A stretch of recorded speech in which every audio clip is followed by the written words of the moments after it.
Muy buenas tardes, mwiriwe amables bakundwa amigos y inshuti hermanos, na bene data aquí en muri aha muri Zepita el Puno, Erepuno Perú. Peru. Es para mí Kuri jewe un privilegio ni ihigwe grande estar con ridasanzwe ustedes kubana para namwe compartir unos kugira ngo momentos de compañerismo dusangire umwanya alrededor wo del kuyaga programa ku de bijanye Dios n'umugambi w'Imana correspondiente a este tiempo ujanye final uhuye n'iki gihe para ciherezo los países ku bihugu latinoamericanos by'abanyamerika y latine caribeños, na Karayibe en donde aho Dios Imana ifise abana benshi porque kuko Dios ha colocado Imana yashize en la América Latina y muri el Caribe Amerika Latine na Karayibe hijos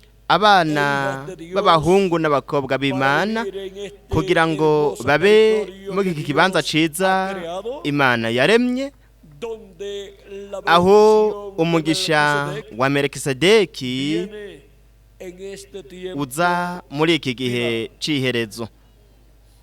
Reciban Nimwakire intasho zanje mwese los ciudadanos de abenegihugu este hermoso territorio bo muri iki kibanza ciza ca Zepita y hamwe las autoridades n'abajejwe umutekano wo mu gisagara ndetse gubernamentales. n'abajejwe intwaro. Ese Imana yobahezagira cane kandi yuzuze iki kibanza imigisha yayo. Melkisedeki umwami w'i Salemu hamwe n'umuherezi w'Imana isumba byose ari we yahezagiye Aburahamu, ndetse mu yandi majambo yahezagiye uruvyaro rwiwe rwari ruri muri we, mu izina rihoraho ry'umwami Yesu Kristo, amen kandi amen. Shaka gusoma mu Itanguriro igice ca 14 murongo wa 17 ukabandanya igihe Aburahamu yagaruka avuye mu rugamba yarose intsinzi kandi yari yigaruriye yabohoje Loti n'umuryango wiwe ndetse n'abenegihugu ababa i Sodomu abari batwawe nk'imbohe. Rero haravuga hatatabarutse avuye kunesha Kedorawoma n'abandi bami bari kumwe, umwami w'i Sodomu amusanganirira mu kiyaya c'Ishave, nico kiyaya c'umwami.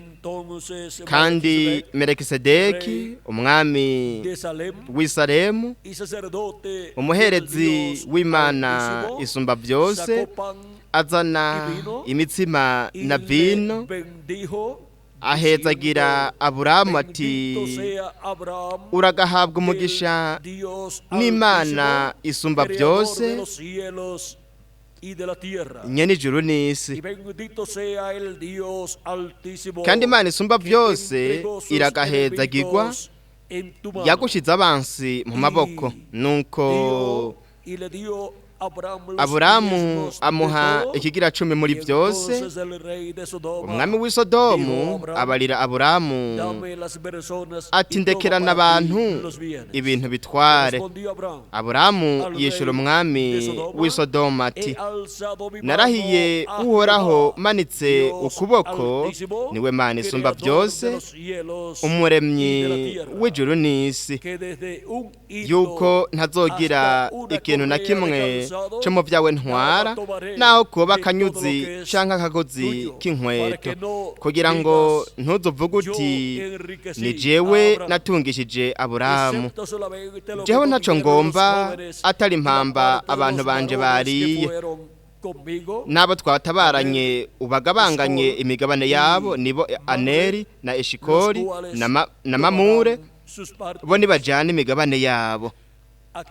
Aha dushobora kubona Melkisedeki apareciéndole a Abraham. yiyereka Aburahamu Abraham. ndetse anahezagira Aburahamu. Murashobora gufata ibyicaro byanyu.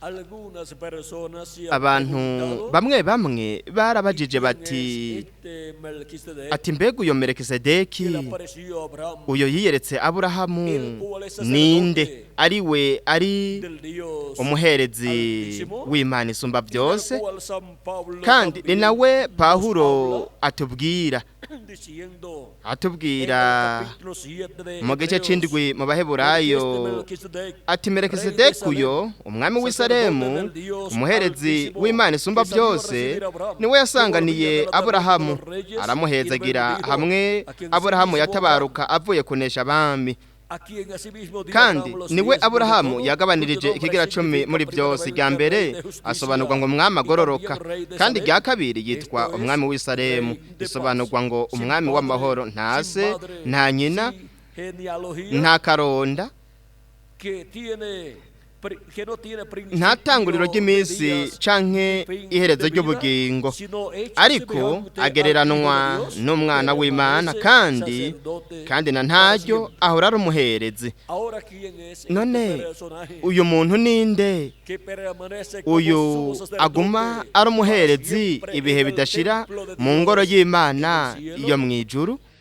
Este personaje Uyu muntu es ni el Señor Jesucristo. umwami Yesu Kristo, Por eso kandi es nico gituma conforme al orden del ushingiye templo ku que rutonde está en el rw'ingoro cielo, iri mu ijuru, Dios ordenó Imana al profeta yabwiye Moisés umuvugishwa construir n'Imana un Mose templo kubaka aquí en la ingoro tierra, ngaha ku isi, ordenó kandi colocar un orden yamutegetse sacerdotal yamubwiye kuyishiramwo urutonde rw'ubuherezi ariko rushushanwa n'urutonde rw'ubuherezi ruri mu ngoro iri mu ijuru.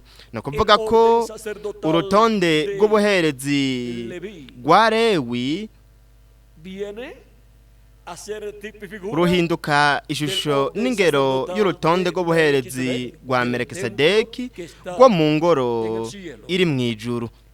de ese orden sacerdotal. Nk'urwo rutonde rw'ubuherezi rwa Lewi, Aroni yabaye umuherezi mukuru wa mbere, kandi habaye abaherezi benshi bakorana nawe, ariko umuherezi mukuru yari Aroni, kandi yari we umwe rudende yashobora kwinjira ahera cyane h'ingoro Mose yari yarubatse.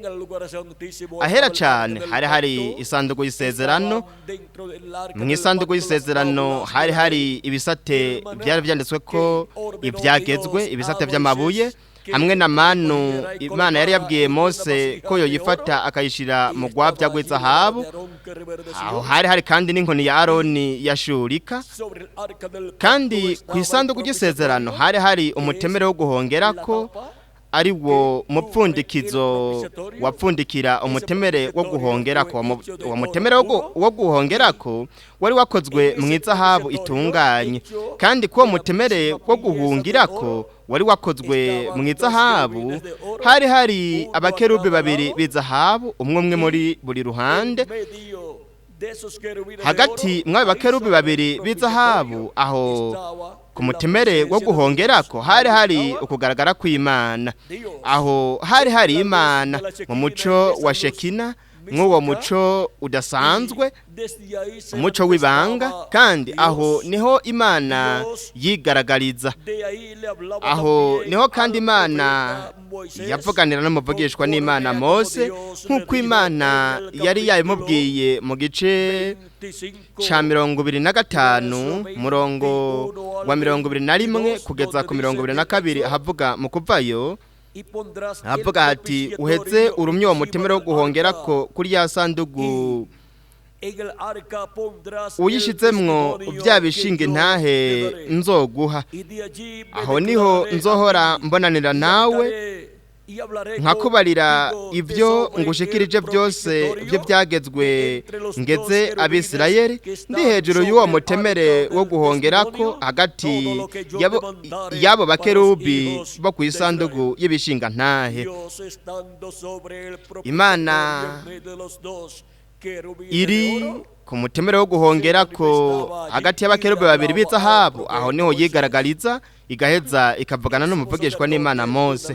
Umuherezi mukuru rimwe mu mwaka yinjira muri ico kibanza, ariko Mose yinjira mu mwanya wose vyaba bikenewe kuko we yari umuvugishwa n'Imana ntumwa w'ico kiringo gishasha, ikiringo c'ivyagezwe.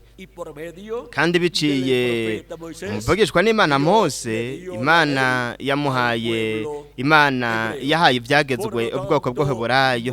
Kubw'ivyo rero Mose ni ishusho n'ingero kandi ya Melkisedeki. Kandi Mose kuba yari umuntu ajejwe gushiraho amategeko, umushinga amategeko hamwe n'umwami arongoye ubwoko bw'Abaheburayo, ashushanya Kristo nk'umwami. Rero mwitegereze namwe ingene Imana yashushanije ngaha ku isi muri Mose hamwe na Aroni, ihashushaniriza ubu bukozi bwa Melkisedeki umwami n'umuherezi, kandi yanashushanije ibintu byose byari biri mu ijuru mu ngoro y'Imana, yabishushanirije ngaha ku isi hagati mu bwoko bw'Abaheburayo mu ngoro Imana yabwiye Mose kubaka. Cyo gituma ivyanditswe Pawulo avuga ko ivyari biri ngaho byose byari ishusho n'ingero y'ingoro iri mu ijuru. Mu gice c'icenda mu gitabo c'Abaheburayo Pawulo yaravuze ati nuko isezerano rya mbere naryo ryarimwo ibirongoro by'ubuherezi rifise n'ahera, ariko ho muri iyi si kuko hari ihema ryiteguwe muryo hino harimwo ibiterekwa kw'amatara n'ameza n'imitsima y'ibiterekegwa y'amakuriyo, iryo ryitwa ahera. Kandi hirya y'igihuzu ca kabiri gikinze hari ihema ryitwa ahera cane,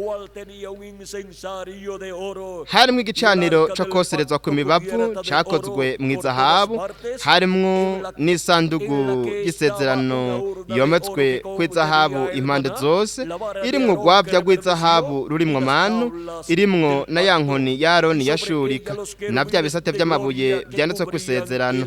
Kandi hejuru yayo hariho abakerubi b'ubwiza bateye igitutu umutemere wo guhongerako. Ibyo ntidushobora kubidonda kimwe kimwe nonaha.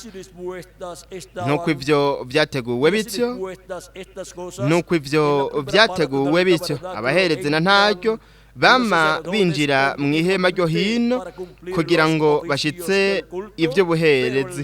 Ariko mu rya kabiri hinjiramwe umuherezi mukuru wenyene rimwe gusa uko umwaka utashe, ariko ntiyinjiramwo atajanye amaraso yo kwitangirira no gutangirira ubuzimuzimu bw'abantu. Mpemu yera amenyekanisha atyo yuko inzira ija ahera cane itari bwerekanwe ihema rya mbere rikiriho. Niryo kigereranyo c'igihe ca none.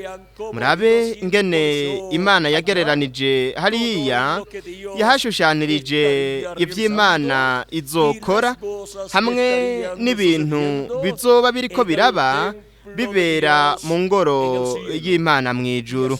Kandi nk'uko umuherezi mukuru yinjira mu kibanza c'ahera cane ajanye amaraso y'impongano kugira ngo ubwoko bw'Abaheburayo abunwanishe n'Imana, incuro imwe mu mwaka niho yakora ivyo. Rero mu ngoro iri mu ijuru nayo umuherezi mukuru wo mu ngoro iri mu ijuru ategerezwa kwinjira ahera cane hiyo ngoro, ariko ategerezwa kuhinjira ajanye amaraso y'impongano kubw'icaha. kandi ico kimazi c'icaha mu ngoro yubatswe na Mose catangirwa ico kimazi catangirwa mu kibanza co hanze. hari ibintu byose byari bikenewe kugira ngo hatangwe ico kimazi, kandi hanyuma umuherezi mukuru yaca afata amaraso y'ico kimazi akayajana imbere mu ngoro ahera hacane. Rero kubera yuko ibyo Mose yubatse muri iyo ngoro ari ishusho n'ingero y'ingoro y'Imana, Kristo umuherezi mukuru Melikisedeki ari we Yesu Kristo, ari we yiyeretse abavugishwa n'Imana bo mu isezerano rya kera mu ncuro zitandukanye. ari mu mubiri wiwe wa Teofaniya, yiyerekanye mu mubiri wa Teofaniya mu isezerano rya kera. ubu rero yigira umubiri, yambara umubiri hagati mu biremwa abantu, kandi amenyekana ku izina rya Yesu. cyo gituma Yesu yashobora kuvuga ati, Aburahamu yipfuje kubona umunsi wanje, yarawubonye aranezerwa. Aburahamu yari yarabonye Melikisedeki, ndetse n'ikindi gihe yari yarabonye Elohimu, ariyo Mana nyene ubwayo mu buryo bw'umuntu, yigaragaje imbere ya Aburahamu, kandi yari yasangiye n'Aburahamu. ni ukuvuga ko Aburahamu sogokuruza wo kwizera yari yaramaze kubona Melikisedeki, ari nawe ari Elohimu bwiwe, umuherezi wo mu ngoro iri mu ijuru, ari nawe yari kuza ku isi akigaragariza mu mubiri w'umuntu hagati mu rubyaro rwa Aburahamu mu buryo bw'umubiri, ubwa mbere na mbere ariyo Isirayeli yo ku isi. kandi nico gituma Melikisedeki ari we Yesu Kristo bwiwe yambaye umubiri, nuko araheza aba hagati mu bwoko bw'Abaheburayo kugira ngo atange ikimazi c'ivyaha, kugira ngo anwanishe abahungu bose n'abakobwa b'Imana, kugira ngo anwanishe urubyaro rwose abakomoka kuri Aburahamu, haba kunwanisha urubyaro rwa Aburahamu mu buryo bw'umubiri, ndetse kandi n'urubyaro rwa Aburahamu rwo mu ijuru, kuko dufise urubyaro rwa Aburahamu rwo ku isi ariryo hanga ry'Abaheburayo. iyo niyo Isirayeli yo ku isi. dufise kandi n'urubyaro rwa Aburahamu rwo mu ijuru, ariryo ishengero ry'Umwami Yesu Kristo. iyo ni Isirayeli yo mu ijuru, kandi kugira ngo hanwane Isirayeli yo ku isi na Isirayeli yo mu ijuru, Melikisedeki umuherezi mukuru wo mu ngoro iri mu ijuru, byabaye ngombwa kwaza ku isi kugira ngo atange ikimazi c'icaha, kandi yigize umubiri, nuko atanga umubiri wiwe bwite nk'ikimazi kizima c'ivyaha. nico gituma Yohana Umubatizi yavuze avuga kuri Yesu, yaravuze ati, nguyu umwagazi w'intama w'Imana ukura ivyaha by'abari mw'isi. rero Melikisedeki aza ku isi kugira ngo ahezagire urubyaro rwa Aburahamu, kandi atanga n'ikimazi ku musaraba Karuvariyo aho bamubambye, kandi aho hatanzwe ikimazi c'icaha. aho rero dufise Yesu Kristo ashitsa amashusho yose ndetse n'ingero zabirya bimazi ubwoko bw'Abaheburayo bwatanga ko bw'icaha, ndetse no kugira ngo ubwoko bw'Abaheburayo bunwane n'Imana. Kubw'ibyo rero muri ico kimazi kimwe gusa Yesu Kristo yatanze ku musaraba Karuvariyo hashikirijemwo ikimazi c'umwagazi w'intama wa Pasika, hamwe kandi n'ikimazi c'isuguru y'impene y'impongano kubwo kunwana k'ubwoko bw'Abaheburayo bunwana n'Imana, ndetse n'ibindi bimazi byose vyatangwa navyo nyene byashikirijwe muri ico kimazi cha Yesu Kristo. Kandi rero aho ari muri urya mubiri w'inyama, aha kuri uno mubumbe w'isi, Melikisedeki umuherezi w'Imana isumba byose yo mu ngoro iri mu ijuru, hamwe n'umwami w'i Salemu, ni ukuvuga ngo umwami w'i Yerusalemu n'umwami w'amahoro, turabona ko yatanze ikimazi hehe mu kibanza cyo hanze, kuko uyo mubumbe w'isi ni ikibanza cyo hanze c'inzu y'Imana. Kandi rero Yesu Kristo n'amaraso yiwe bwite, igihe yaduga mu ijuru nk'umuherezi mukuru w'Imana isumba byose yo mu ngoro iri mu ijuru, yagiye mu ijuru ahera cyane ku ntebe y'ubwami y'Imana, aja nk'ubwo buringanire bwo mu ijuru, nuko ashira ku ntebe y'ubwami y'Imana, ku ntebe canke icicaro c'imbabazi, ahashira amaraso yiwe. Kandi mu kuhashira amaraso yiwe ngaho, amaraso y'impongano yatanzwe na Kristo, iyo ntebe y'ubwami y'Imana ihinduka intebe y'imbabazi ku kiremwa muntu. Kandi mu yandi majambo hatangura imigisha ya Melikisedeki umuherezi w'Imana isumba byose wo mu ngoro iri mu ijuru.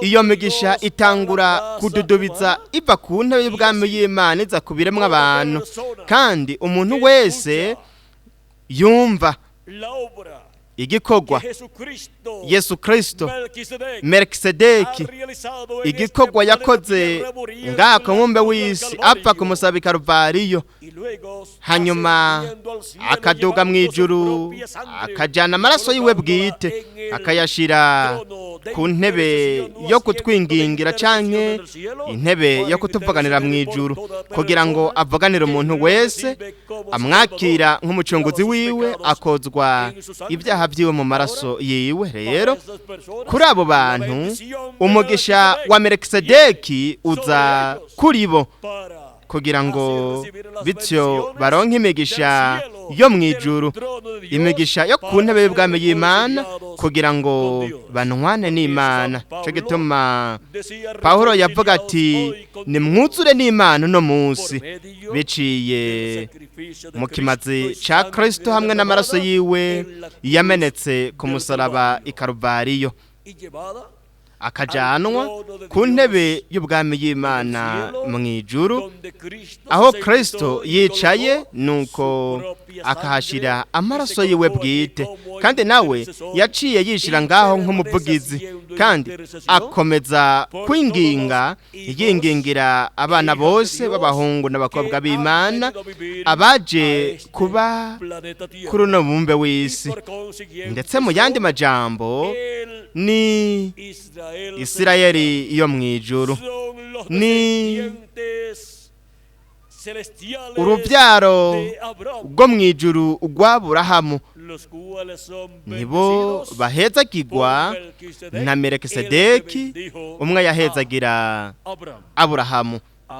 Rero dushobora kubona ko Melikisedeki yamye ahezagira urubyaro rw'Aburahamu muri ino myaka muri no myaka yarenganye imyaka 2000 uhereye kuri Kristo kugeza ubu yamye arungika inamigisha ari mu ijuru ari ku ntebe y'ubwami y'Imana kandi abandanya kurungika uno mugisha kugira ngo buri muntu wese yakira Kristo nk'umucunguzi wiwe anwane n'Imana akozwa ibyaha byiwe mu maraso ya Kristo. Nuko rero Imana imuha mpwemu wayo, mpwemu yera, akaronka ukuvuka bwa kabiri, nuko akegukira bityo burundu, akegukira Isirayeli yo mu ijuru, akaba uwo mwugo rubyaro rwo mu ijuru rw'Aburahamu. Rero turabonye umugisha wa Melikisedeki, kandi nk'uko Melikisedeki ari we Yesu Kristo ari nk'umuherezi mukuru wo mu rutonde rwo mu ijuru mu ngoro y'Imana mu ijuru, ari ahera cyane atwingingira yingingira buri muhungu n'umukobwa w'Imana kugeza hinjiye wa nyuma mu batoranijwe n'Imana.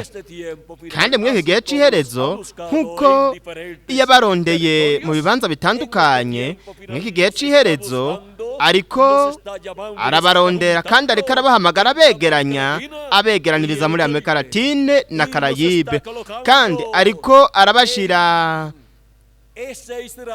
muri no Isirayeli yo mu ijuru ariryo shengero ry'umwami Yesu Kristo, ndetse kandi ni ingoro yo mu buryo bw'impwemu y'umwami Yesu Kristo.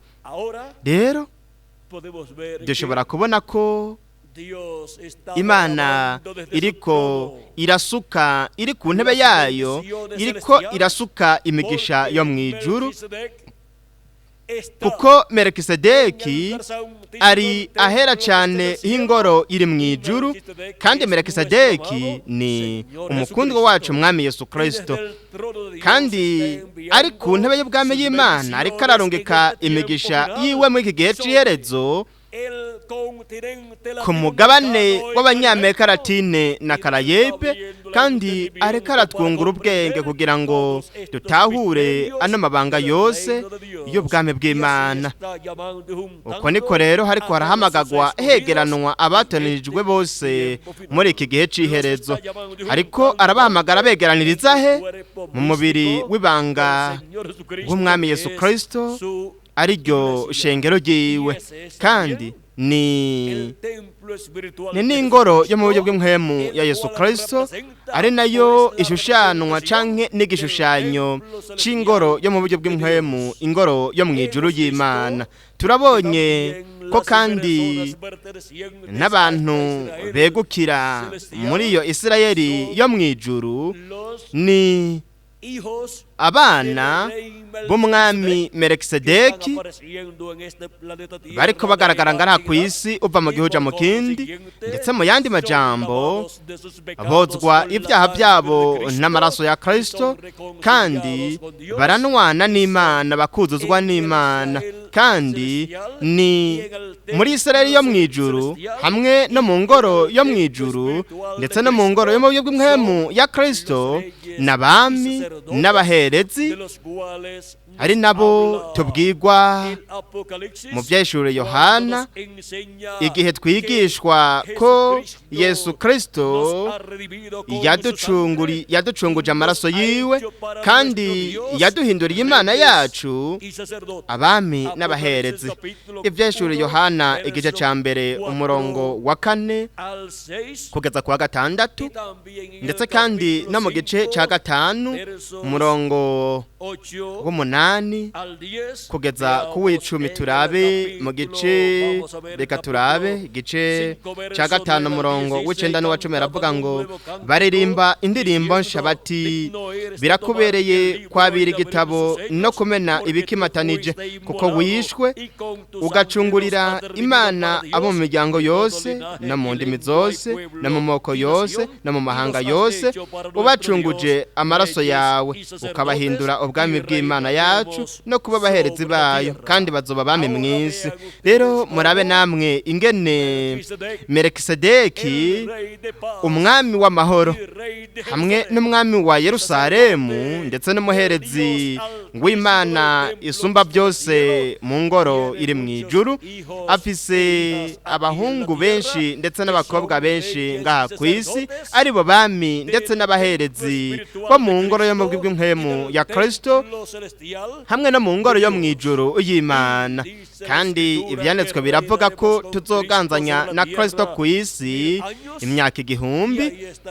Aho rero tuzoba tumeze nk'abami n'abaherezi mw'urwo rutonde rwo mu ijuru rwa Melikisedeki. Ibyo byose byarashushanirijwe mu rutonde rwo ku isi rwa Aroni nk'umuherezi mukuru, hamwe n'abandi baherezi bose abakomoka muri Lewi. Rero dushobora kubona ingene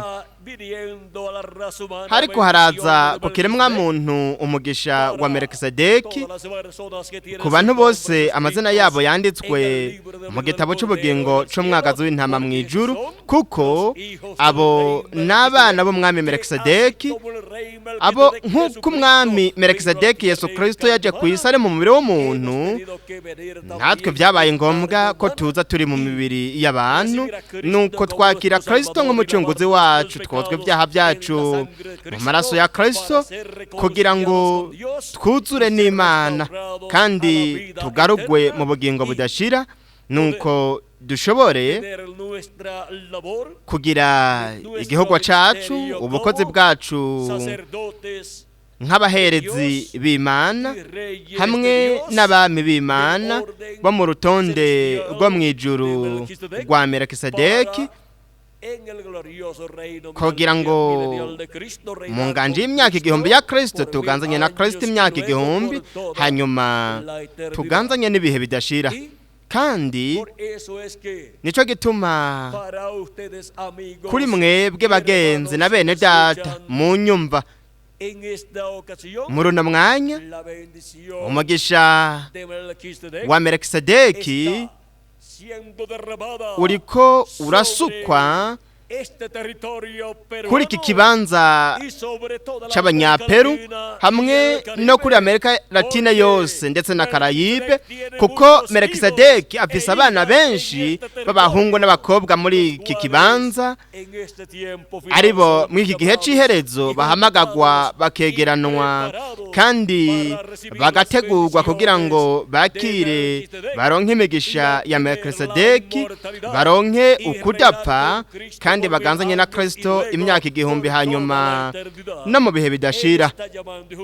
Wari karahamagara yegeranya abana biwe bose, kandi nihuzura igitigiri c'abana b'umwami Melikisedeki, abapfuye bezera Kristo bazozuka bari mu mibiri ihoraho, natwe abakiri bazima tuzohindurwa.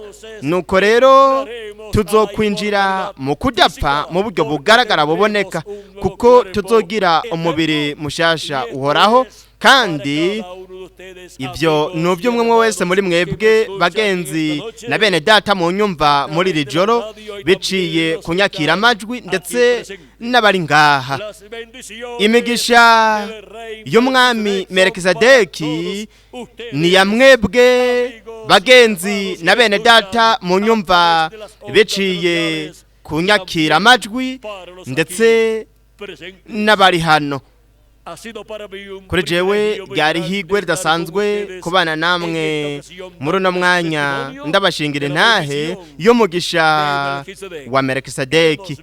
Turabonye ingene uri kuraza kuri twebwe twese uno mugisha w'umwami Melikisedeki biciye muri Yesu Kristo, ari we mwami Melikisedeki aduhezagira twebwe twese muri Amerika Latine na Karayibe, kandi bityo tukuzuzwa n'Imana muri iki gihe c'iherezo.